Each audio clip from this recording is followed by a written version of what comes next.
Okay, it is time to get discovered. So, where are we going? Where are you going to pitch your art to find new fans? Let's find out. So, press and blogs and podcasts. This is where a lot of my clients want to go to share their art. Pitching press, in my experience, and talking to other musicians as well, getting press bluntly has almost no value. So tastemakers at the high level, the places where you will actually find value from press, like the New York Times, big magazines, getting up there is going to involve a lot of networking and a lot of knowing the right people, okay? And getting up there is going to take a very, very long process, or hiring somebody that has gone through this very, very long process. Hiring a PR firm is something that involves a whole lot of money, or knowing the right people to hire the right firm. Most of the time when you hire a PR firm, it involves basically paying $5,000 for someone to send out hundreds of cold emails about your art. That is what I have seen most of the time, and usually it's not worth it. Usually it means like some blog that you have probably never heard of is going to post your music video or whatever, and you'll get a couple hundred views, and you're probably gonna not get any new fans out of it, maybe one or two. Press is really not that worth it unless you can get at a very high level. And again, getting at a very high level means that you've probably networked your way there. Maybe you met a reporter, and you met that reporter when they were working at your local publication. So I guess what I'm trying to say is, meet the reporters when they are your friends. Make sure you stay in touch with the people who you've worked with along the way, and don't focus your energy so much on getting through the gatekeepers and the press and the podcasts and the newspapers. It's nice to have sometimes, but I think that the more valuable way to spend your energy is to find the audience, find the people where they are, as opposed to trying to get at them through gatekeepers, right? Just go straight to the people, which is the crowdfunding philosophy in the first place. It's why we're all here. The value of press in the world of crowdfunding and in what I do is mostly to make you look good to your existing audience. If you do get press, you get in a magazine, that makes your audience go, whoa, that's so great. I helped you get to where you are.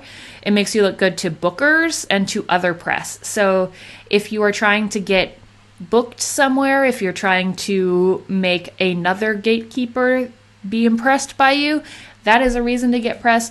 Other than that, probably don't want to spend your time cold emailing hundreds of people. That has been my experience. It may not be the case in every single genre of art, but that is just a starter of where not to pitch and where not to spend your energy.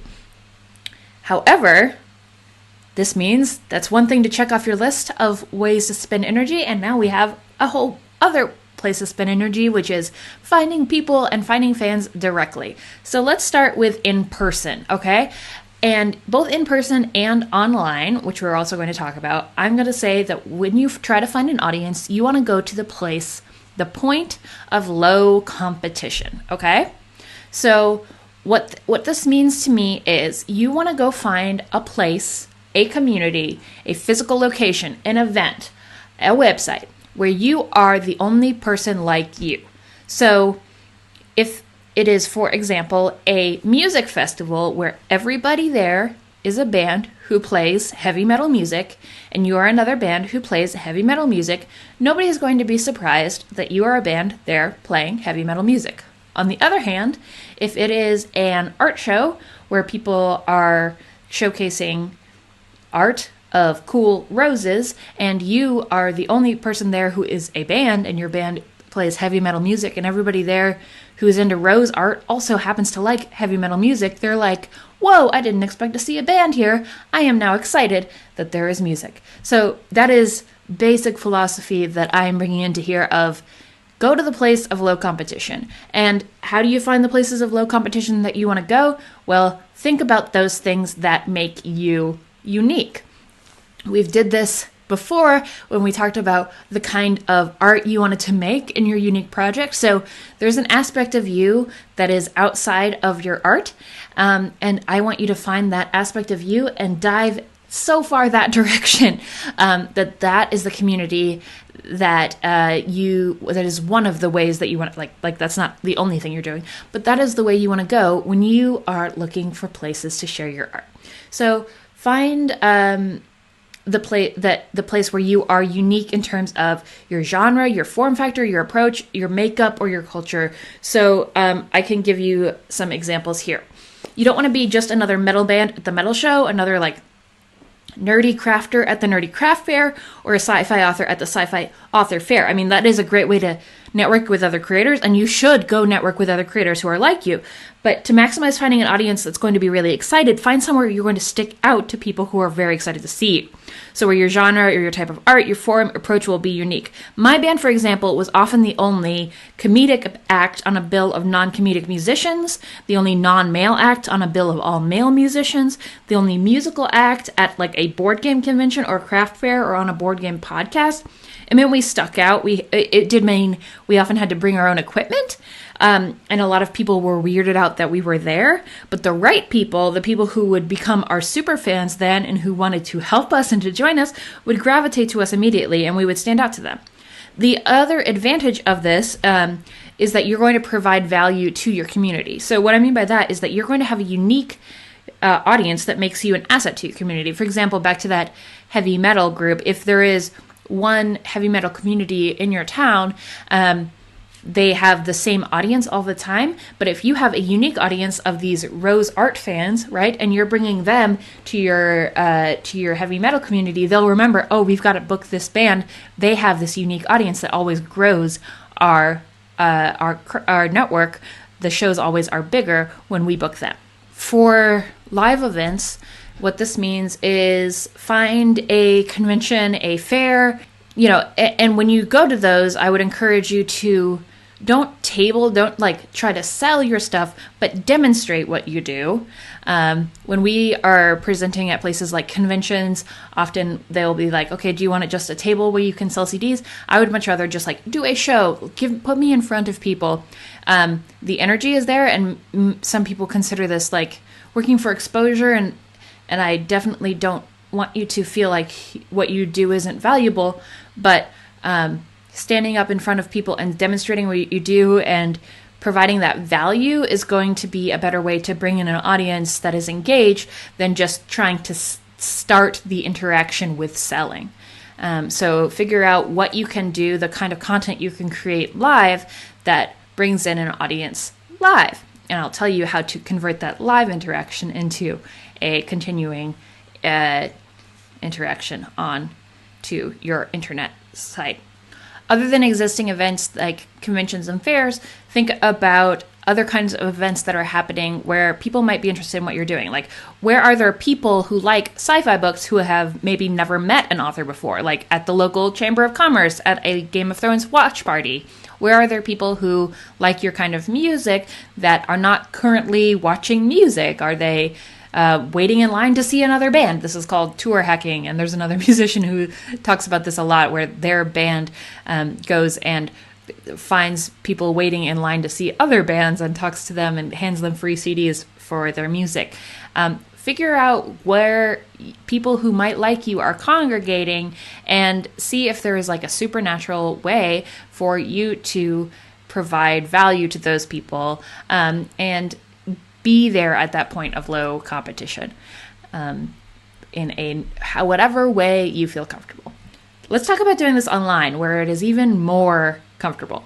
So this is another way where you're going to find, again, tap into that thing of what is unique about you and what you can provide. So, for example, does your like local beer brewing group need a label for their beer? Can you draw it? Does your music group need a backstory written for their characters? Are you an author? Can you write it?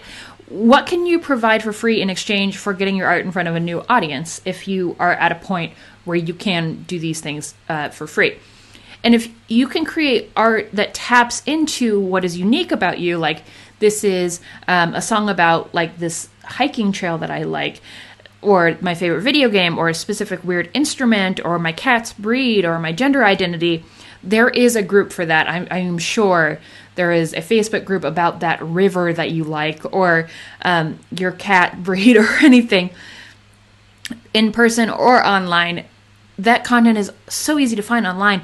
And once you share with that subreddit or that Facebook group, if they like your style, since you have made your content easy to find, they will be able to find everything else you've made super easy. So for example, we used to submit our videos to subreddits, or we had our friends do this when we would create things. My band would write, like, we wrote a song about a video game called EVE Online, and we would ask a friend to post in a subreddit about our song, like, this band wrote a song about EVE Online.